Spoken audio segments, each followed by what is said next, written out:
If Singapore was about symbolism, Hanoi was supposed to be about outcomes. DPRK leader Kim Jong-un says he is willing to denuclearize. But his demands are too high for Washington. Thursday afternoon, talks broke down. The signing ceremony was canceled. The White House moved up the time for the presidential press conference. During the press conference, U.S. President Donald Trump said the major sticking point in negotiations came down to the Yongbyon nuclear facility. He says Kim Jong-un was willing to fully denuclearize that facility, but only in exchange for a full lifting of all U.S. sanctions. For Trump, the effort is not a lost cause. He says he's grateful to the other nations who've pushed Pyongyang to engage and levied the punishing sanctions that led to the talks. But for now, the U.S. president leaves Hanoi without a deal.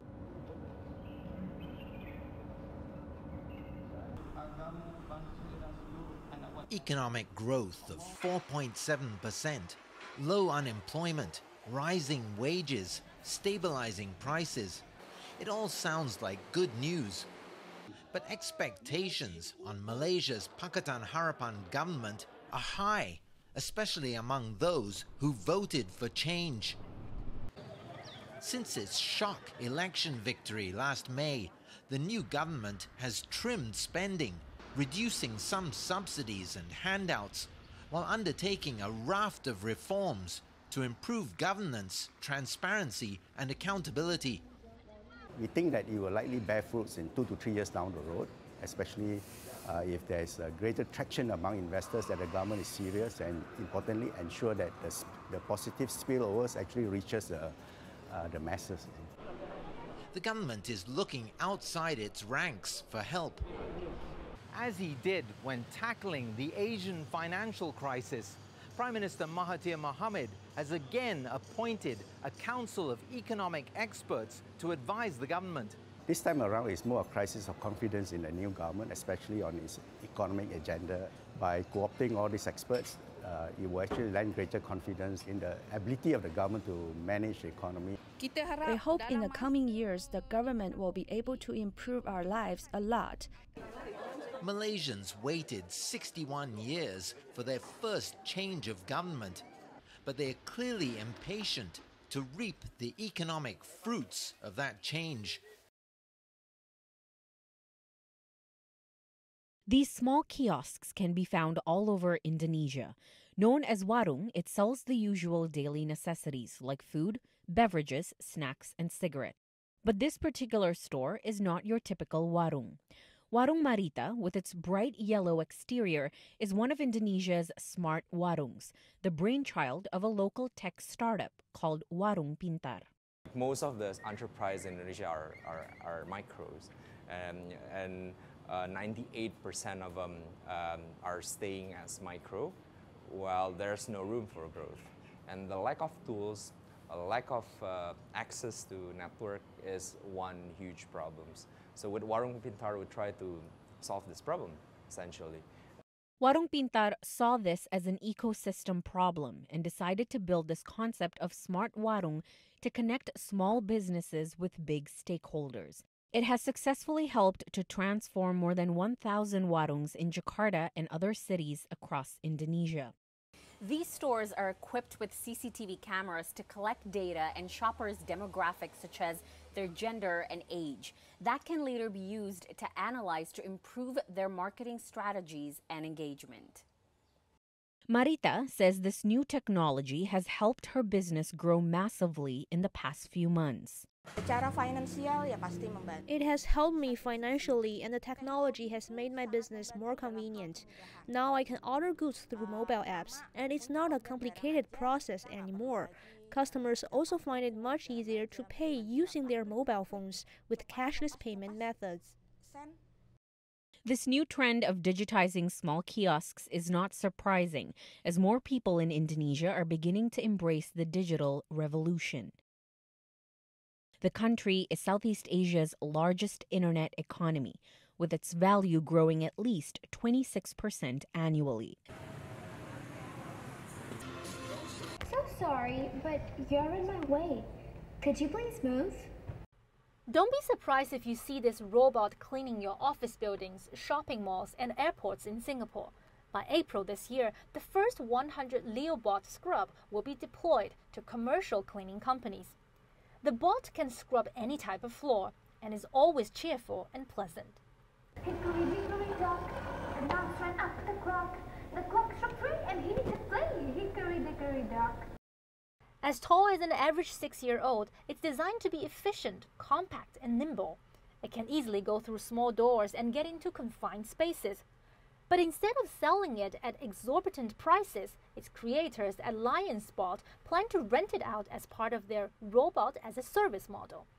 Dr. Mohan Rajesh Ilara is a professor at the Singapore University of Technology and Design and one of the brains behind LeoBot. While it is on a rental service, it makes it more affordable for these contractors to purchase them in large numbers, and also they can relinquish on maintenance issue.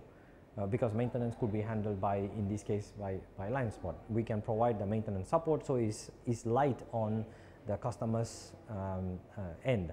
This is Strobo. He was instantly famous because of his role as the RoboCop from the ASEAN Summit held in Singapore last November. Don't be fooled by its adorable shape and size. It is equipped with facial recognition, a built-in GPS, along with 6 cameras to allow a complete 360-degree view of its surroundings. It's able to actually listen for distress call, for example, and the robot knows exactly where is the call coming from. Okay, and last but not least, as an example, right, the robot itself is after all, it's a robot, it's a machine. It's not emotional, basically. So as a result, right, it's more reliable. Currently being tested at Gardens by the Bay, its biggest advantage is that it can patrol long distances without getting tired, like its human colleagues, and can cover secluded areas and CCTV blind spots. Excuse me, ma'am, do you need any assistance? While this robot is performing time-consuming and laborious work, human officers are free to focus their time on more crucial and specialized tasks. Singapore has been encouraging automation in businesses. The city-state committed $450 million to the National Robotics Program in 2016. National Trades Union Congress looks after workers' interests in Singapore. Assistant Secretary General Zainal Supari told us that they're not worried about machines taking over human jobs. Instead, the trade union encourages workers to upskill and improve their employability. Really equipping our workers with the necessary skills for them to be ready, more resilient, as well as relevant. This could include equipping them with the necessary IT skills, with the necessary adaptive skills.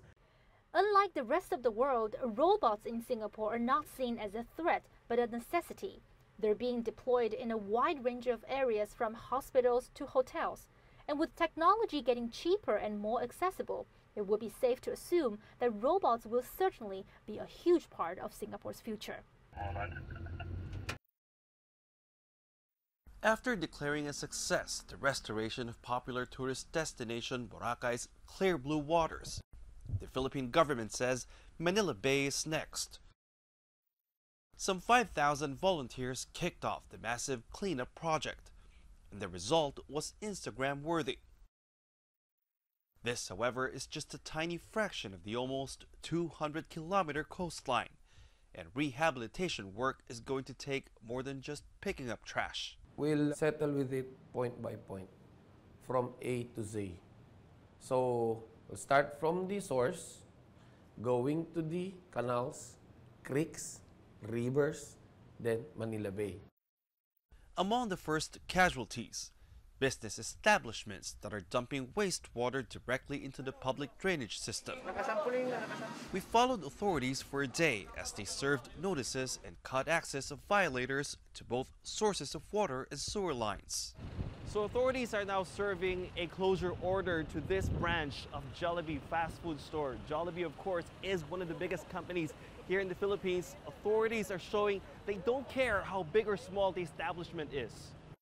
More than 200,000 informal settlers may also be displaced, but not until they can be provided a decent relocation site, according to the Environment Department. When it comes to informal settlers, what we will do is we will contain their wastewater using a silt curtain, and we will install floating STPs that will treat their water right there.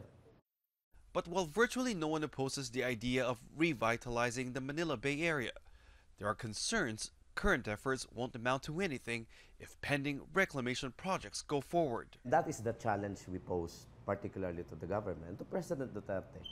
If you and this government is really serious in rehabilitating Manila Bay, then you should reject and not allow any reclamation projects within the Manila Bay, because no study can refute these negative impacts of reclamation. Environment officials could not categorically state whether reclamation projects are to proceed or not, at least not yet. But they say reviving Manila Bay's old glory could take years, and they can only hope succeeding administrations would build on what they've started.